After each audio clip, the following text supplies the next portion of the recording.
ಬೆಂಗಳೂರಲ್ಲಿ ರಸ್ತೆ ಗುಂಡಿಯ ಭೀಕರತೆಯ ಬಗ್ಗೆ ಯುವತಿಯೊಬ್ಬಳು ತೆರೆದಿಟ್ಟಿದ್ದಾಳೆ. ವೈಟ್ ಫೀಲ್ಡ್ ರಸ್ತೆಯ ಗುಂಡಿ ಆಳ ಅಗಲವನ್ನ ಟೇಪ್ ಹಿಡಿದು ಯುವತಿ ಲೆಕ್ಕ ಹಾಕಿದ್ದಾಳೆ. ಸದ್ಯ ಯುವತಿ ಟೇಪ್ ಹಿಡಿದು ಅಳೆಯುವ ವಿಡಿಯೋ ಸೋಷಿಯಲ್ ಮೀಡಿಯಾದಲ್ಲಿ ವೈರಲ್ ಆಗ್ತಿದೆ. Hold people accountable for all the taxes that we pay.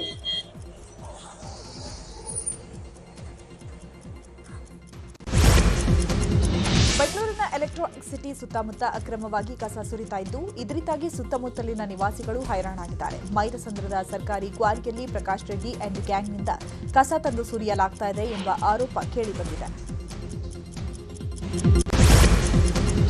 ಕುಡಿಯುವ ನೀರಿಗಾಗಿ ಆಗ್ರಹಿಸಿ ಪಂಚಾಯಿತಿ ಮುಂದೆ ಖಾಲಿ ಕೊಡ ಹಿಡಿದು ಮಹಿಳೆಯರು ಪ್ರತಿಭಟನೆ ನಡೆಸಿದ್ದಾರೆ. ಕಲಬುರಗಿ ಜಿಲ್ಲೆಯ ಸೇಡಂ ತಾಲೂಕಿನ ರಂಜೋಳ ಗ್ರಾಮದಲ್ಲಿ ಪ್ರತಿಭಟನೆ ನಡೆಸಲಾಗುತ್ತಿದ್ದು, ಪಂಚಾಯಿತಿ ಮುಂದೆ ಟೈರ್ಗೆ ಬೆಂಕಿ ಹಚ್ಚಿ ಪ್ರತಿಭಟನಾಕಾರರು ಆಕ್ರೋಶ ವ್ಯಕ್ತಪಡಿಸಿದ್ದಾರೆ.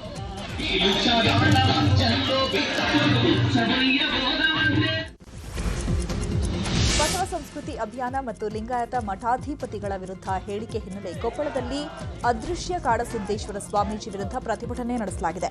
ನಗರದ ಅಶೋಕ ವೃತ್ತದಲ್ಲಿ ಕೊಲ್ಲಾಪುರ ಕನ್ನೇರಿ ಮಠದ ಸ್ವಾಮೀಜಿ ವಿರುದ್ಧ ಬಸವ ತತ್ವ ಸಂಘಟನೆಗಳಿಂದ ಪ್ರತಿಭಟನೆ ಮಾಡಲಾಗಿದೆ.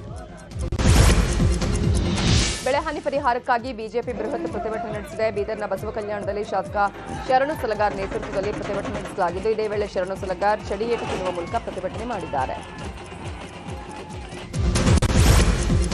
ರೈತರಿಗೆ ಭೂ ಪರಿಹಾರದ ಹಣ ನೀಡದೆ ಅಧಿಕಾರಿ ಕಾಲಹರಣ ಮಾಡಿದ ಹಿನ್ನೆಲೆ ಪಾಂಡವಪುರದ ಎಸಿ ಕಚೇರಿಯ ವಸ್ತುಗಳ ಜಪ್ತಿಗೆ ಶ್ರೀರಂಗಪಟ್ಟಣದ ಜೆಎಂಎಫ್ಸಿ ಕೋರ್ಟ್ ಆದೇಶ ನೀಡಿದೆ. ಈ ಹಿನ್ನೆಲೆ ವಕೀಲರು ಹಾಗೂ ರೈತರು ಬಂದು ಕಚೇರಿ ಸಾಮಗ್ರಿಗಳನ್ನು ಜಪ್ತಿ ಮಾಡಿದ್ದಾರೆ.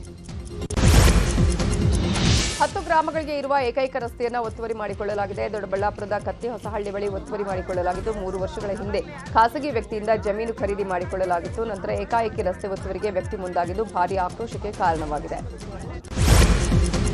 ಟ್ರ್ಯಾಕ್ಟರ್ ಹಾಗೂ ಥಾರ್ ವಾಹನದ ಮಧ್ಯೆ ಮುಖಾಮುಖಿ ಡಿಕ್ಕಿಯಾಗಿ ಥಾರ್ ಹೊತ್ತಿ ಉರಿದಿರುವಂತಹ ಘಟನೆ ಕೋಲಾರ ಜಿಲ್ಲೆಯ ಮುಳಬಾಗಿಲು ಹೊರವಲಯದ ಬೈಪಾಸ್ನಲ್ಲಿ ನಡೆದಿದೆ.